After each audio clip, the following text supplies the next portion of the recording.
good evening, folks. I will ask that you all put your microphones on mute if you don't mind. We've got some background conversation that I'm hearing. Thanks for being with us tonight. I'm Kathleen Warner. I know there are a lot of very familiar people who are joining us. This is our fourth. This is our fourth session with Mike Snyder. So thanks for being here. I want to remind our foresters that there are credits for attending, but you do need to ask me for them. I will put my email in the chat box, and you can send me an email and let me know that you need credits for tonight.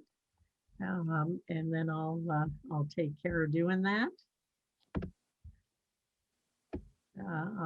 I want to remind you that VWA has Michael's books for sale on our website, Woods Wise. If you don't have your own copy, or if you'd like to give one away as a gift, they're great gifts. So you can go to vermontwoodlands.org.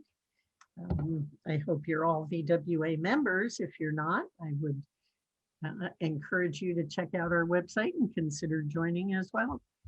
So Michael is going to follow his usual format and read a chapter from his book and then take questions. We generally use the chat box. So if questions arise as he's talking, just put them in the chat, and then I'll read them for Mike when he's done reading the chapter.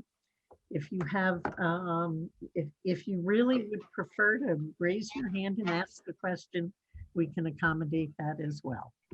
So I'm going to turn the evening over to Michael and let him begin. Okay, thank you, Kathleen. Appreciate it. And thanks to Vermont Woodlands Association for organizing and hosting.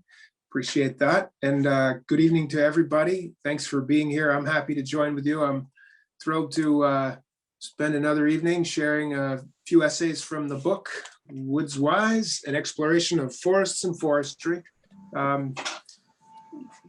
which is a collection of essays written over nearly 20 years during my time writing the column Woods Wise in the Northern Woodlands magazine. These were then recompiled, re-edited, and reformatted into a collection published a year ago by Cliff Books in partnership with Vermont Forest Parks and Recreation. And yeah, it's a thrill to have put it all together.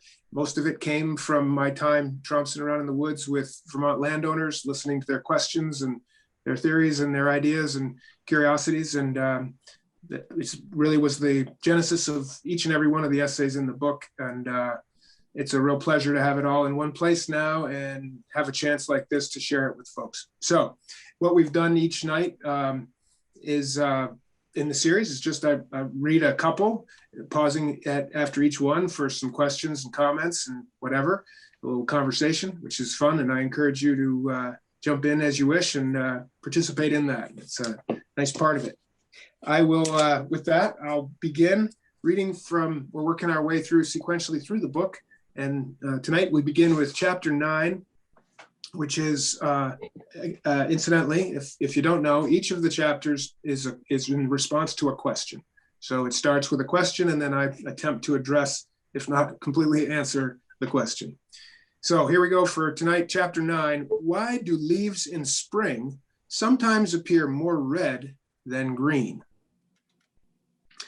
We don't want to shock the tourists, but by focusing on fall foliage, they're missing a great show in the spring. Yes, the spring woods do bring some color beyond green. While spring displays of herbaceous plants flowering on the forest floor are a treat, there is much more to spring forest color than wildflowers alone. The trees produce color too. Usually, you just have to look a little more carefully for it. But in some years, the colors of the spring forest canopy rival those of the more famous foliage of fall.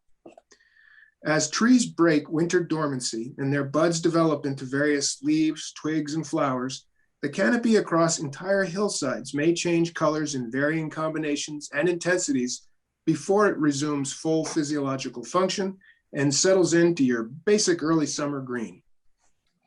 This whole process, from first swelling of flower and leaf buds through fruiting and full leaf expansion, occurs over many weeks and offers a changing array of colors depending on just about everything, from elevation and latitude to species mixes to previous and especially current growing conditions.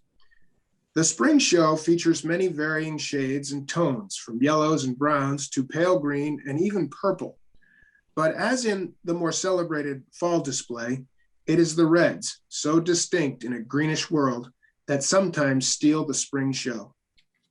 In forests heavy to red maple, for example, the canopy can appear downright crimson from late winter right through spring, considering all the red twigs, red buds, and red flowers that are present even before the red maple leaves emerge. But not all woods are dominated by red maple. According to Sandy Wilmot, a forest health specialist with the Vermont Department of Forest, Parks, and Recreation, when entire forests of various hardwood species appear more red than green, it tends to occur later in spring because it has more to do with the leaves than the twigs or flowers. Wilmot and some of her colleagues with the Vermont Monitoring Cooperative came up with a system for tracking flower and leaf bud development in common hardwoods from the first bud swell to the last bud break. While most of us probably miss this process and some just enjoy that it's happening, Wilmot and her colleagues observe and record it every year. For example, in their studies of northern hardwood forests in Vermont, they document that the buds of red and sugar maple are the first to swell, followed by those of yellow birch and American beech, and later ash. While red maple starts earliest, it takes the longest to reach full leaf out. Conversely, the late starting ash finishes its job quickly, though full leaf out lags behind the others. While these relative rankings hold from year to year, the actual dates can shift significantly, and that deviation can bring unusual color conditions from year to year. In 2002, for example, an early heat wave triggered rapid leaf and flower development, said Wilmot. But it was spring after all. The heat wave faded and the cold air returned. Leaf development stalled and the partially emerged leaves had to withstand several weeks of cold. This can be very dangerous for tender young leaves, and as it turns out, it might explain those springs when there is more red than green in the canopy. And get this, all that red may actually help protect those vulnerable young leaves. Hardwood leaves are normally tinged with some red when they first appear. Gradually, they appear more greenish as they produce the all-important green pigment chlorophyll. But this requires light and warmth. If those newly emerged leaves are greeted by a cold snap or prolonged cloud cover, they cannot make chlorophyll and will remain reddish for an extended period. This red color in spring leaves is due to the same pigments responsible for the brilliant reds of autumn, the anthocyanins. Scientists studying the physiology of fall foliage have suggested that the anthocyanins responsible for red color in leaves in fall or spring may help them withstand cold and screen them from damaging ultraviolet rays, air pollution, and various other assaults. This may not seem all that clever in an autumn leaf that's about to drop, but in a spring leaf just getting started on a full growing season, it's a brilliant strategy, especially considering all that could go wrong for a young leaf. Spring. Its visual charms may be a bit more subtle, some say pastel, than fall, but coming as they do after the drab browns and grays of mud season, the colors of the spring woods are just as good to see. And here we are on the verge of spring in the Vermont woods. You can feel it out there. Even when it's below zero, it seems you can tell it's spring's on the way and right around the corner. And the trees know it really well. They cue into environmental triggers, day length, temperature. They have to go past a certain amount of cold temperature before they can trigger some physiological changes. They're really tuned into it. They have to be. It makes sense. They can't get up and leave, go to Florida for the winter. Not like any of us can either, I suppose, this year. But they're remarkably well attuned, and they've adopted these strategies to protect themselves from cold snaps in the winter. But as you think about it in spring, it can be so variable that it is a little dangerous. And these red pigments, turns out, are helpful in those edges of the season where they could be damaged as newly emerging shoots And it's really amazing when you think about it. It is, Michael. I think I am so unobservant that I just have never noticed that. You know, Well, in my yeah, domain, like spring is green. And so that's what I'm waiting for. That's what I'm looking for. So, Kathleen, I'm just really relieved that you're not telling me I've been on mute that whole time. oh, no. But here is a question from Trevor. Okay. Can an early frost actually kill a flowering, budding? Oops, I just lost the rest of it. Sorry, one second. Can an early frost actually kill a flowering, budding hardwood, or does it just stunt the growth? Saved by the cyanins. You got it right. Oh, Yes, the answer is, well, yes, I think it would be yes. To be clear, a sufficient frost can kill leaf tissue, flower tissue, buds. When they're wrapped inside the bud, as they are now, it's amazing. Those bud scales on most species, they vary. Those tiny little leaves, immature leaves, are in there, ready to bust out, and they're protected through the winter that way. And it's very hard for them to freeze or be damaged, which is nothing short of a miracle. But once they open, yes, a sufficient frost will kill them. They turn black, and that's when you know it's over. They can be turned brown, they can wilt a little and recover from those things. But when it's hard enough and they freeze solid, and they can't come back from that. And it happens. A certain amount of that happens probably every year in some conditions, some places. And the trees try to avoid that by kind of having a system that allows them to tell when it's time to open up, swell the buds, break out of the buds, elongate, where they kind of get past the last frost how do they figure that out? How do they know when to do that? It's amazing. And mostly they pull it off. They get caught on occasion. And with climate change, we're seeing measurable changes in the timing of all this, where it's a little bit out of sync. And now that is starting to be something we can track on either end of the season, where the trees are out of sync with their normal ability to kind of go with the flow of changing seasons. And that's of concern. As we try to track that and sort it out, we are starting to see some effects of disrupted spring conditions out of pace with the tree's ability to cope.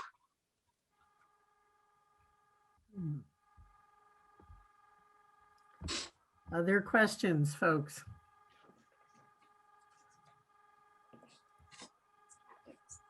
Guess everybody else is on mute Yeah. tonight.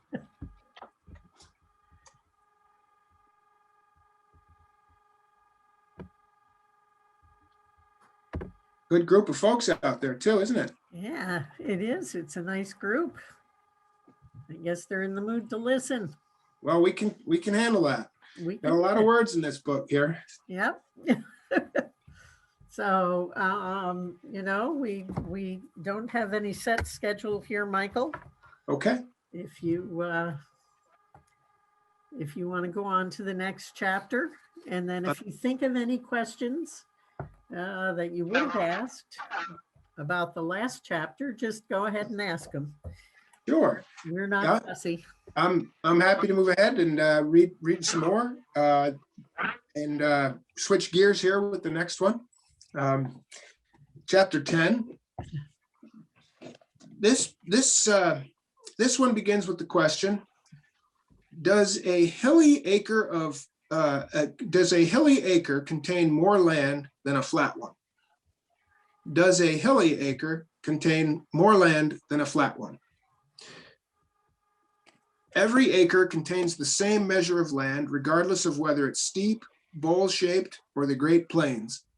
This is due to longstanding conventions of land surveying and accepted procedures for determining ownership boundaries.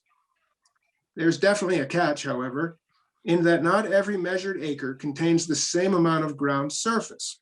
In other words, you'd need a bigger quilt to cover an acre of Vermont than you'd need to cover an acre of Kansas. But they don't measure an acre by measuring the size of the quilt needed to cover it. An acre is a two-dimensional measure of land. Originally, it was the amount of land that could be plowed by a team of oxen in a day. In fact, the acre had specific dimensions because of this. It was a rectangle whose length was determined by the distance the oxen could plow before needing a rest. This furrow-long distance became the furlong, which was equal to 40 king's rods. That's 660 feet to commoners like us. That determined the long side of the rectangle, and the short side of this 1 acre rectangle was 4 rods, or 66 feet. Multiply these to get 43,560 square feet of area. 1 acre. Centuries later, an acre still is fixed at 43,560 square feet. If a particular 1 acre parcel happens to be in the shape of a perfect square, its sides would be 208.71 feet each. But an acre need not be square. It is fixed at 43,560 square feet, but has no specific length, width, or shape. The number and length of its sides can be anything, just so long as the total area they bound equals 43,560 square feet. If you wanted to create a 1 acre rectangular parcel of land with one side a mile long, then it would be 8.25 feet wide. Whatever the shape of a parcel or the topography of the land it contains, surveyors calculate its acreage based on a common surface using basic geometry, whose Greek root words, by the way, means earth measure. And while it is possible to count for the curvature of the earth in land surveying, most boundary surveys for parcels less than a few hundred square miles use plane surveying. That is, the portion of the earth being measured is considered a horizontal plane. By convention, then, land area is measured on a two-dimensional common surface plane projected onto the ground. So even in hilly terrain, the acre is measured as if the hill were cut off at the horizontal, parallel to the horizon. In practice, this means that property boundary lines are not measured as the true ground distance between 2 points on the ground, be they iron rods, stone bounds, or rock piles. Instead, boundary lines are typically measured as the horizontal distance between those 2 points. In the woods, if you measure distance along the sloped surface, you can either hold the tape horizontal at all times when recording distances, or measure the slope distance and the angle, and then later apply a correction to reduce this slope distance to the horizontal distance. Because the sloped line that runs along steep ground is longer than a horizontal line above the ground between the same 2 points, an acre of hilly land does have greater surface area than would an acre of flat land. For instance, a hypothetical acre that had a uniform 15% slope would have approximately 1.12% more surface area and would require a quilt that measured 44,047.8 square feet. Does this mean that the sloped land will have more trees or wood volume per acre because it has more surface and trees grow on that surface? Maybe. If greater slopes have greater surface area per acre, it stands to reason that an acre of decent forest soil on moderate slope would contain more trees and produce greater yields per acre than a similar acre of flat forest. This would make even more sense if tree establishment and growth were driven only by surface-related factors. But other factors are also at work, and tree growth is driven and often limited by sunlight and precipitation. Perhaps then the more important feature of sloping land is the direction it faces, its aspect or orientation, because that influences the amount of sunlight the acre receives. This, in turn, indirectly governs other related factors, such as air and soil temperature, precipitation, and soil moisture, all of which are important for the establishment and growth of plants. So as land is measured, an acre on a hill would be the same size as, but would have more surface area than, a flat acre. But surface area alone does not determine which acre would have more trees.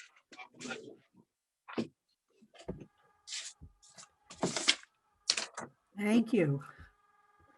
Michael, I actually had a question that came in that I missed from the last reading. Okay. Let me give you that from George. What trees are most resistant to leaf death from early severe frosts? I don't know that there are any that are particularly adapted to it by species, but I would say by some sort of resilience or resistance to frost. Could think of maybe some that might qualify, but I think it's more about the timing. So you can think about when things open up in the woods and ashes, as it was mentioned, oaks, hickories, locusts. In fact, all the ring porous species, the ones that have those big rings that you can see when in the cut stump, not tree growth rings, but the pores that you can see, the vessels, they're called ring porous. Those species tend to open up, break bud later. And I would guess that if they're coming out later, there's way less chance that they're going to be hit by a frost because they come out later in spring. And so look for it this spring as the buds start to break and the canopy starts to open up. You'll see there's certain species, the ashes really stand out. They seem like they take a while before they pop.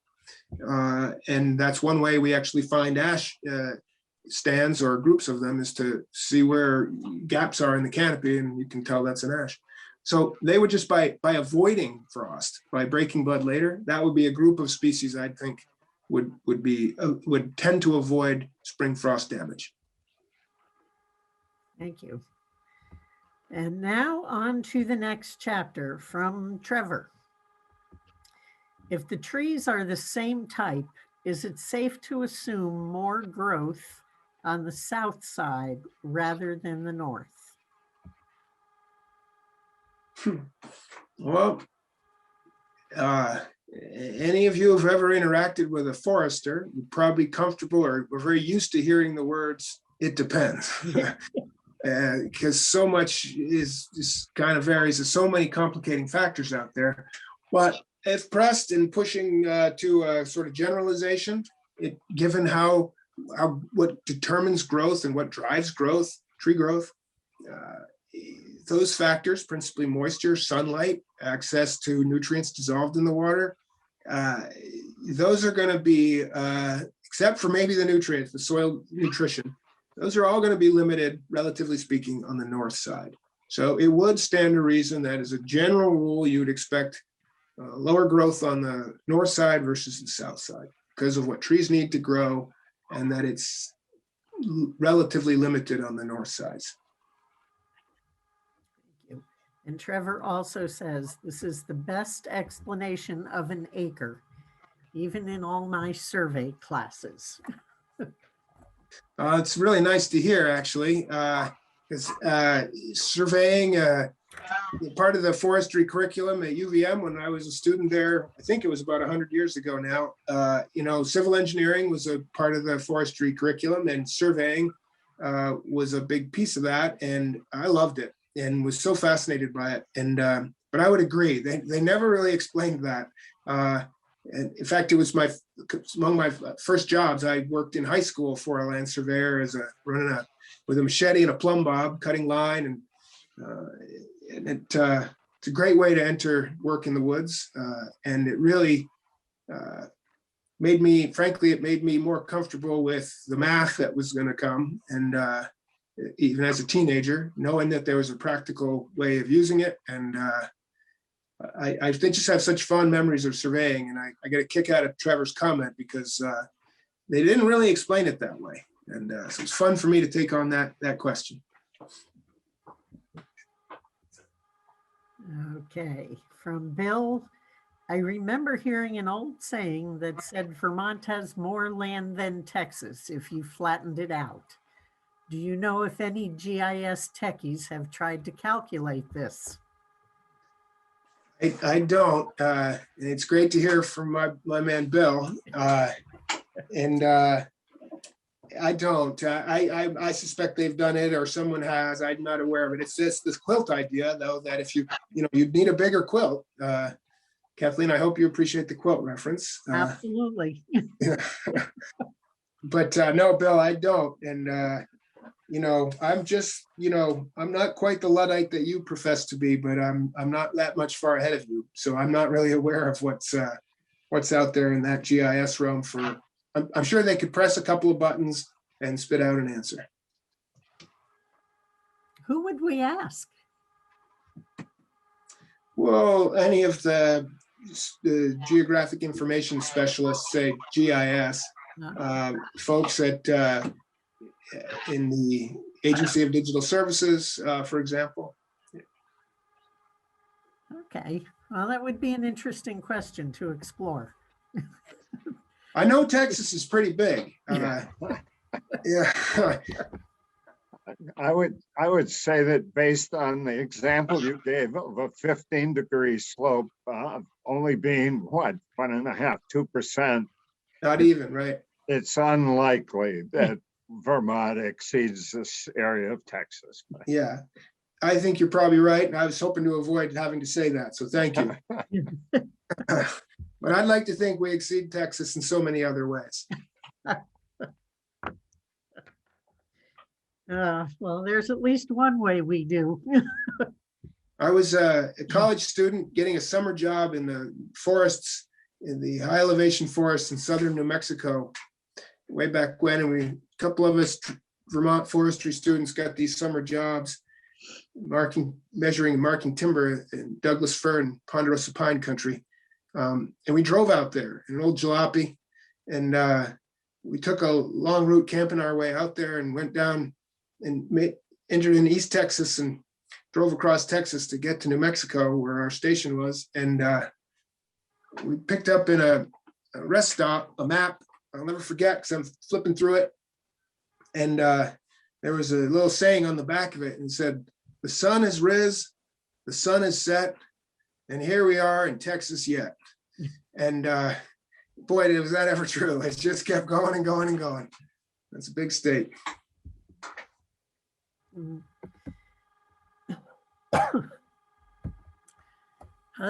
Other questions, folks? Keep them coming. Happy to hear them. They can be, they don't have to be questions either. Could be comments. And they could be on other topics. Michael's pretty adaptable. Try. I'm a little rusty, I will say that. I was wondering if you know on golf courses when they're measuring the distance of your shot or how far you are from the hole, whether they are measuring the flat distance or the other surface. It's a great question, and I'm not much of a golfer, so I won't profess to know exactly. I suspect it is horizontal distance, given that sometimes people use rangefinders, which is just a, and that's, but I also know that being a bow hunter, that rangefinders also have a slope distance correction. So you have a setting for actual slope distance or horizontal distance. And so I don't know. That's a long way of saying I'm not sure. Maybe there's other golfers here who do know. Okay. I suppose if you hit the ball in the air, it doesn't really matter. If you hit it along the ground, it might matter. And I never get the ball off the ground, so I'm rooting for the other one. I'm just looking for excuses, to help my handicap. Nice. So here's a comment. A Texan asking directions from an old Vermont farmer asked him how large was his farm. The old timer answered 200 acres. The Texan bragged that he owned a ranch so large that he could drive all day and not leave the confines of his property. The So old great. timer answered, "Yep, I once had a truck like that too." It's one of my favorites. I love that. Yep. Yeah. And there is, Thank you. There's another question actually that goes back a couple of sessions. If we can. I'll take a shot at it. Okay.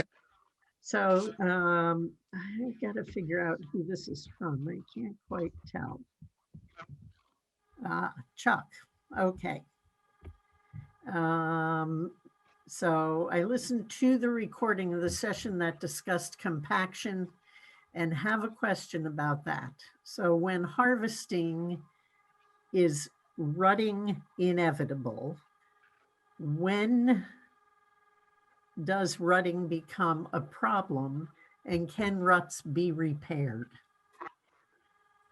What was the first one? Is it inevitable? Is it inevitable? Yeah. No, no. I mean, it doesn't. No, not necessarily. It does rutting when harvesting, presumably by tracked vehicles. I mean, wheeled vehicles in particular, skidders, tractors, forwarders to some extent, depending on how they're constructed. So you get the wheel ruts basically. It doesn't have to be inevitable, and it's avoidable. It's also can be common in certain conditions. So that gets to the next question. Is it bad? Is that basically the second part? Is it damaging, or how is it damaging? When does it become a problem? A problem, right? Yeah. Really, what a problem it's the extent of the problem or the degree of the problem. It's not natural to do it. So I'd say that really on some level at the very beginning, it's a problem because it's disrupting something, it's changing the normal configuration. It gets worse from there, and it increases by degrees with depth, width, on slopes, certain soil types. So it's going to definitely, the whatever roots, plants, animals of all types, that insects, etc., microbes that are present, they're going to be disturbed, and for them that's a big bummer, and it can have ripple effects. So again, depending on the degree of it, how much, how extensive, it begins there and can get worse with radiating impacts, especially when it becomes unstable and you get water accumulating, say on a slope, and then it starts to move, it picks up energy, and it can carry soil and organic material with it. And that's a loss here of something that's very important, and it's pollution over there where it ends up. And so that's problematic and bad, and to be avoided. So they are avoidable. They range in intensity and impact and type. They can become very problematic. And what was the last part was, can they be repaired? Right, and which is a great question. Sure, you can get in there with a shovel and a hoe and rakes, and knock them back in and sort of reclaim it a little bit. Do that with equipment, machinery, and some do smoothing. And you can also you could do some seeding and planting. And I think you can also see over time, they can kind of rehabilitate in the best circumstances where they're stable. You can see them revegetating. You can see over the course of a few winters and springs of freeze-thaw cycles that things kind of go up and can resettle. That said, you can see wheel ruts in the woods for an awful long time, even after they've been revegetated and stabilized. There's a record there that's pretty obvious as you look through the woods, particularly certain times of the year, they really show up, even really old, recovered wheel tracks. Thank you. And a comment from Bill: excellent way to describe how acres are calculated. So many landowners I met through the years had no idea how an acre was measured. And I used to say, you are up in a plane and looking down, and think of a square about 208 by 208 feet. Yep, that's right. Like a football field without the end zones. Ah. Huh. Okay. Who knew there was so much to know about an acre? Really? Or football?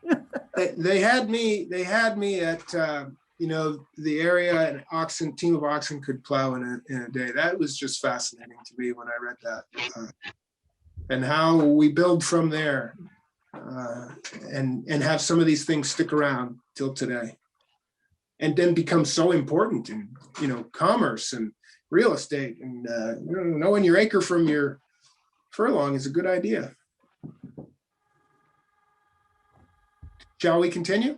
Yep, I think so. Unless there are any other last questions here, folks, we'll move on to the next chapter.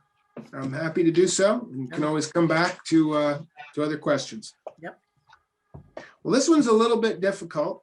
um, in that, and I think actually this essay was perhaps the first one to appear in the magazine under the Woods Wise column heading. And I say it's a little difficult and problematic because it's, well, I'll tell you, it says, can you tell me what's wrong with this tree? So it requires a picture. So a landowner sent this into the magazine, a picture of a tree with what looked to be, as they called, protuberances on the tree, swellings. Okay, I don't know if that translates, but it's a little challenging here to read one that's totally based on a picture and you can't see the picture. You're just going to have to trust me.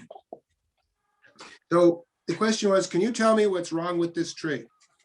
So again, I think I get a little bit, a little wise with the answer. So I want you to have a look at the picture, right? Can you see the big maple tree in the picture? That translating, Kathleen? I can see it. Okay, Mhm. there's a fair chance others can then. All right, then here we go. Can you tell me what's wrong with this tree? From the photograph alone, I'd say this sugar maple lacks roots and leaves. Yes, that's silly, but it raises an important disclaimer. My assessment of this tree is based only on seeing a photo of its trunk. I have as much to go on as readers do. So we'd probably agree we're not looking at a veneer log. Any such chance was lost when those prominent swellings developed. They are branch scars, the natural result of the tree's capacity for closing wounds. They form after a branch is removed for any number of reasons, be it pruning, breaking, or dying. But these are not run-of-the-forest branch scars. They are large by any measure, and you have to wonder, what gives? The outward appearance of any organism is determined by three all-important factors: genetics, environment, and the magic resulting when those two interact. Our tree may be sporting three exceptional swellings because one or both of its parents also expressed the trait, and it was heritable. That would be pure genetics. It would mean that regardless of where the tree was growing, even in the test tube, it would have swellings. Highly unlikely. The swellings also could be due to strictly to the tree's environment. If so, then all trees on that site would have similar swellings. This is not likely either. What about a conspiracy of sorts, where genes and environment combine to bring about some outward expression? Poorly healed branch scars on maple sometimes indicate the tree is growing off-site, meaning its genetic composition is not well suited to its environment. It's like finding sugar maple growing on poor, dry, and sandy soils, which are better matched with white pine, for example. Tempting as it is, though, a site-species mismatch may not explain this photograph. Look at it again.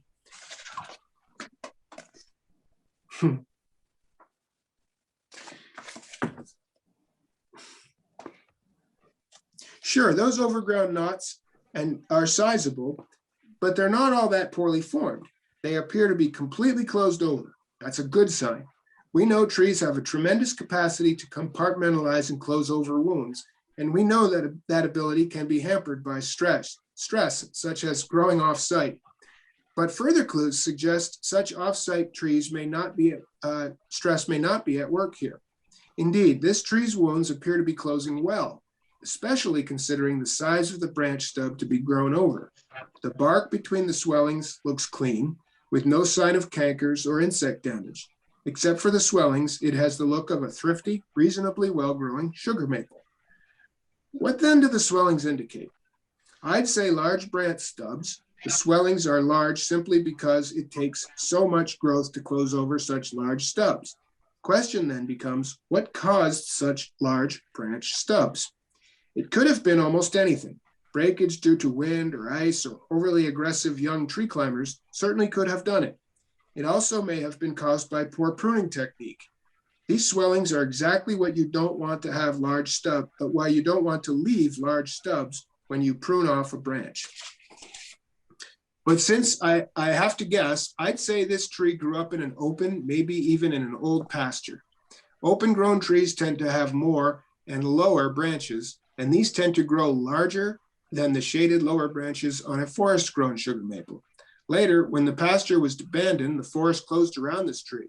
For further evidence of this, note in the background a white pine, a well-known colonizer of old pastures.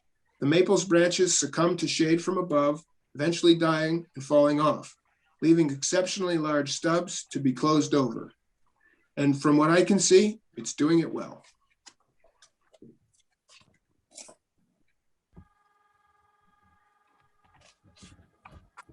Okay, Thank you. sure. So I have a question here from, I believe it's from Barbara. And it's not about that chapter, Michael. Okay, So, and I'm sure Bill can answer whatever it is. yeah. Barbara says, forgive me if this is the wrong question for this experienced and knowledgeable crowd. No apologies needed there, Barbara. We are happy to entertain all. Absolutely. Yep.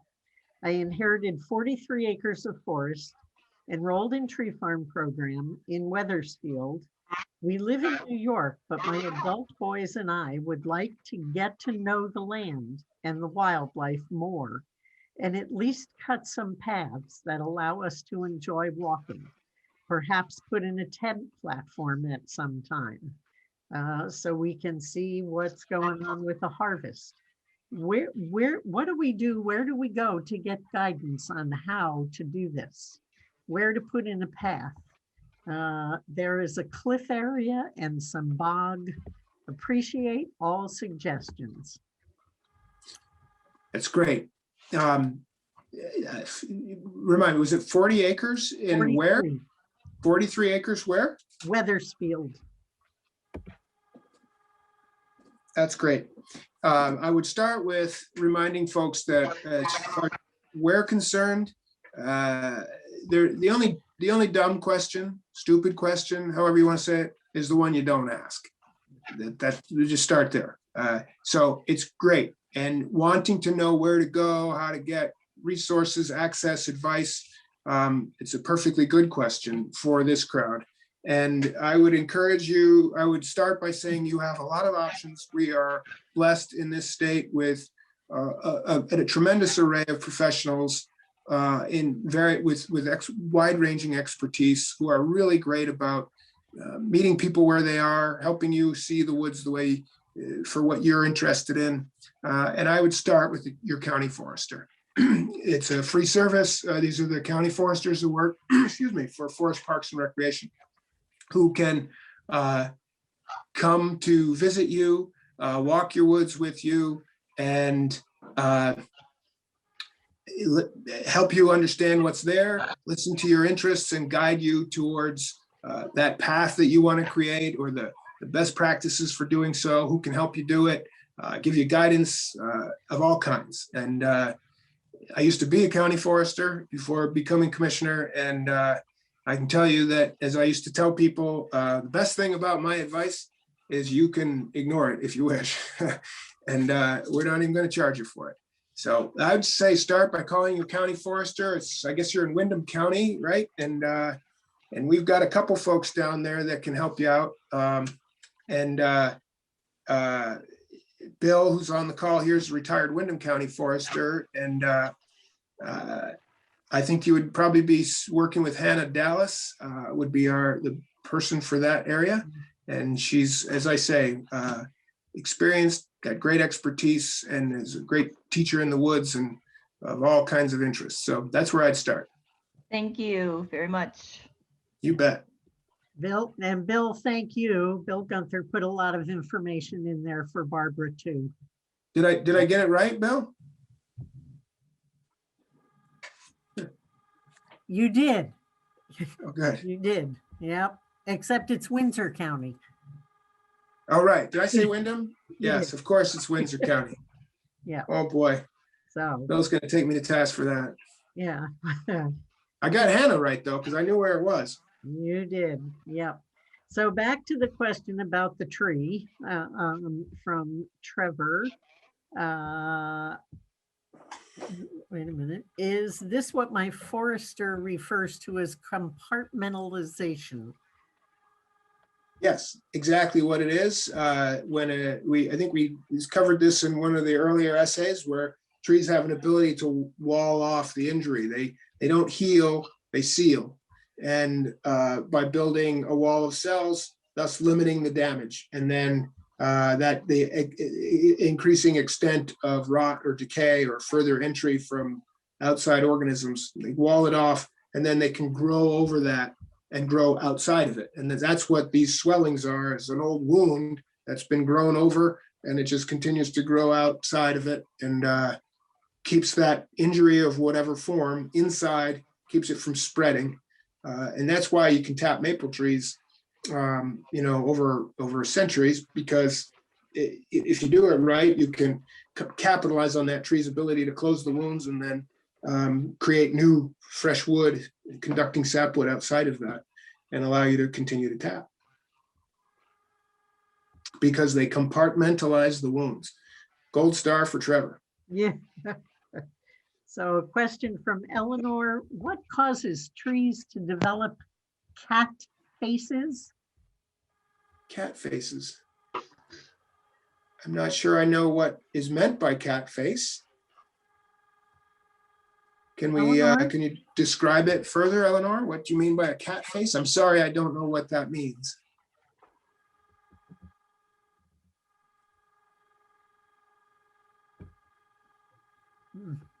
She may not have a microphone. Right. Boy, I wish, Let's see. Was there Okay, here we go. She says, I'm sorry. It's so hard for me to read the logger who was cutting trees for me says they have cat faces. well, I can think of a few things. I mean, I assume it refers to some sort of pattern on the bark, somewhere on this bole or stem of the tree. A cat face. I don't recall hearing that or referring to any such. I mean, there's a bunch of different things like red maples when they get to a certain size after, once they grow up a little bit and the bark starts to expand, they tend to have target faces, like concentric rings almost that you can see. That's very diagnostic of a red maple versus sugar maple. That can be partially developed, and I'm wondering maybe that's what they're referring to. They can look like a cat's face, perhaps. Sugar maple borer, an insect that is very common on sugar maple stems, about 1 log high, that leaves this sort of like the Nike swoosh. I always thought of it as. Is that what they mean by a cat face? I don't know, but there are many such, either by injury, say from an insect, or a canker that's formed in response to a fungal pathogen, or mechanical injury, or like I said, with certain species, certain characteristics of their bark at certain times in life. Any of those things they all create patterns that are repeatable. And, I have a couple cats, but I don't know what to think of as a cat face on it. Which one of these might be a cat face? It's a deformity on the tree. Right. Yeah. Yeah. So probably just somebody's take on what they're seeing when they look at that tree. Right. And I'm trying to describe that, although I never heard that phrase, there are a lot of things that can result in a pattern appearing. So branch scars are very common, where because of the branch, there's the response to the tree, where the branch joins the tree, you often have sort of a V or a face. When that branch falls off, you can still see that branch scar and the pattern that was there. Those sometimes look like mustaches. I've heard people say, maybe those are cat faces. Again, there's no end to what the possibilities are. Just haven't heard that phrase for any particular one. Sorry. Here's a Google search. Let me see who did this. Barbara. Google search defines definition: deformed tree trunk surface, usually caused by fire, disease, or rot. Okay. Catenary curve. Catenary curve. Yes. Yeah, the shape assumed. Oh my gosh, it's hard for me to read this. The shape, okay, assumed by a cable suspended freely between 2 points. Sure. Yeah, often short for Caterpillar tractor or any other brand of bulldozer type tractor. Okay, I gotta be honest with you, I think I did better than the Google on that one. yeah. Yes, or she may be referring to paper birch, a partially healed scar on a tree or Yeah, limb. that's what I meant. That's sort of a branch scar that has that response. The branch falls and you still have that kind of almost like, yeah, there's a pattern there. And sure, we'll call that a cat face. That works. Yeah. That's great. And it's an example of all, I think it's just wonderful. People have names for things in the woods, particularly repeating patterns that help us explain them or remember them. And there's no end to it. That's the fun of getting out there and looking around and, making stuff up and then looking into it and kind of refining the thinking. It's a lot of fun and there's no end to the possibilities. So we have a few more minutes, folks. If you have other questions that relate to our reading or don't, feel free to jump in. Mike, I have a question. This is Lauren.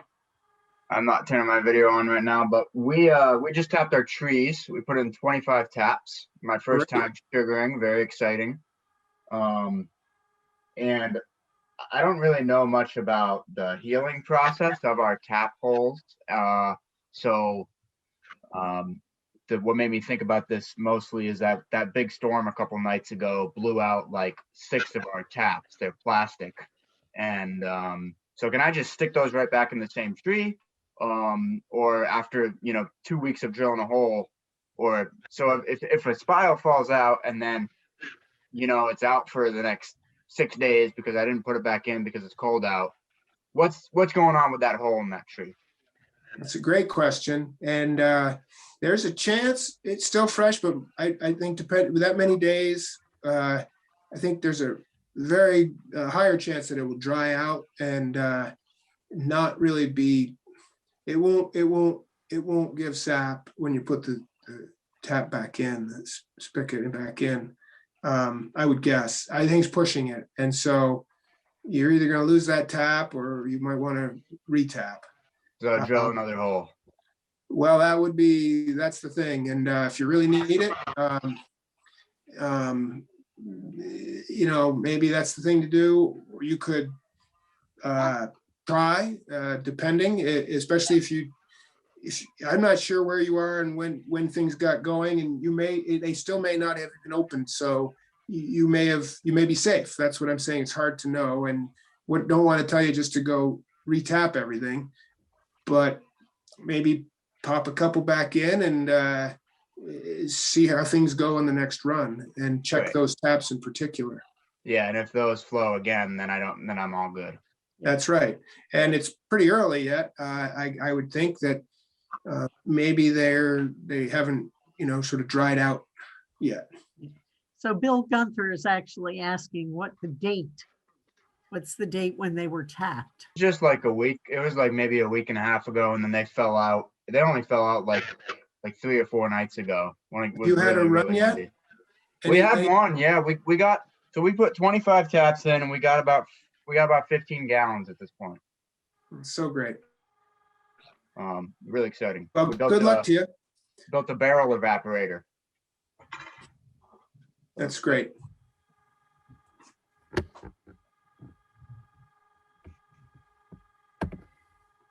Other questions?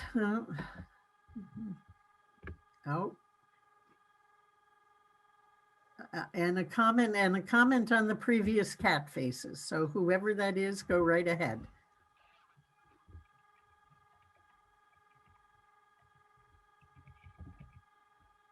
Do you want to just turn on your microphone and make the comment?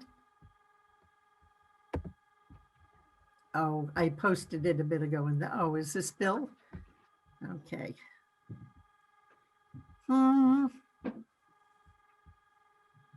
This is Barbara. Bill said that typically trees that have those do not open up real well and have quite a bit of defect. Okay, sorry, That's I what- missed that. That's a good indication of why the logger would be so concerned with them, is that that outward defect suggests inward defects that will degrade the product. Yep. And there I find your comment, Bill. It got lost.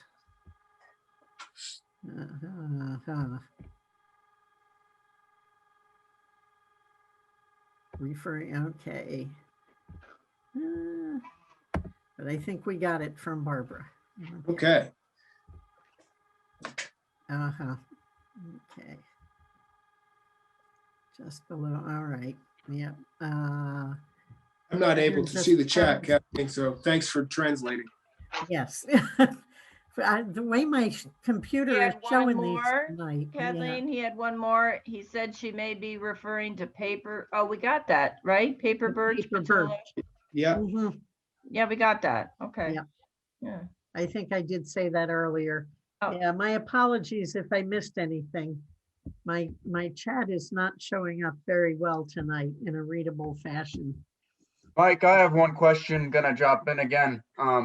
We got, gonna try and do some timber stand improvement for a couple of yellow birch and other oaks. And they're really surrounded in some places by a lot of pin cherry. And it's a pain in the butt to try and fell those with a chainsaw because they're just gonna drop on top of each other and never come down and create a jumble. So can you give some instructions on girdling a tree and girdling a tree without hauling a chainsaw 3 miles in the woods? If that's a good improvement for killing those pin cherries and giving the birch and beech more space. Well, the idea of freeing up your chosen trees from the competition of others around them is a basic practice, and it has real payoff. And the choice to what are you going to do with the competitors that you want to get rid of, girdling them, which is the idea of cutting through the bark into the wood, through the cambium, completely around the tree, maybe at knee height, say, twice, two bands, interrupts the vascular system of that tree and kills it. And it kills it standing there. And then the idea is it loses its leaves, light starts to come onto the chosen trees. And then those branches, they can provide habitat, perch sites, they become nests, etc. And then they fall apart and they slowly kind of drop themselves onto the ground, as opposed to the cutting them at the stump. And as you say, having this tangle at trees that don't even fall to the ground. So it is an excellent technique in certain circumstances to affect the same change. That is the daylighting of your chosen trees, freeing them from competitors. It's a gradual death of those competing trees. But it does have some trade-offs. You wouldn't really want to recommend this along your trails or over your picnic area or where you have the kids' nursery, right? Because they're overhead hazards. And so we don't recommend that in high traffic areas because of that overhead hazard. You got to balance all these things depending on where you are. In your case of but I would say if you've decided you want to kill those trees, you don't want to have to drop them, then hauling the chainsaw out there really is your best bet. Yeah. Okay. And it's cheaper than a fitness membership, I suppose, at the gym. So think of that. And but in your case, I would go further and say that I have to look at it probably, and maybe you could describe it. But I might suggest that you really don't have to worry. Pin cherries are not strong competitors. They are, as when they use this buried seed strategy of hanging out in the soil for decades, centuries, a century maybe, waiting for the overstory to be removed one way or another, triggering changes presumably in the temperature, the soil moisture, some chemistry of the soil, and it signals to them, okay, we're free to grow, and they can sprout then after decades. And then they grow great guns and very vigorous, but within 25, 30 years, they start to kind of lose their vigor. And again, they're not very strong competitors, and they're not going to outdo that yellow birch or those oaks. And so you might just just take a beat, give it some time, and watch those pin cherries fail and basically girdle themselves in the same way without girdling. My point is, in that particular circumstance with that species and the favored trees that you have, if they were mine, I probably wouldn't spend the effort killing the pin cherries. They're just going to die anyway pretty soon. So just learn some patience and deal with it. Yeah, and trust the yellow birch and the oak. They're going to be there for 350 years, and the pin cherries are a tenth of that. Great. That's a good answer. That saves me a lot of effort. I'm here for you. Thank you. You bet. So it is 8:32, folks.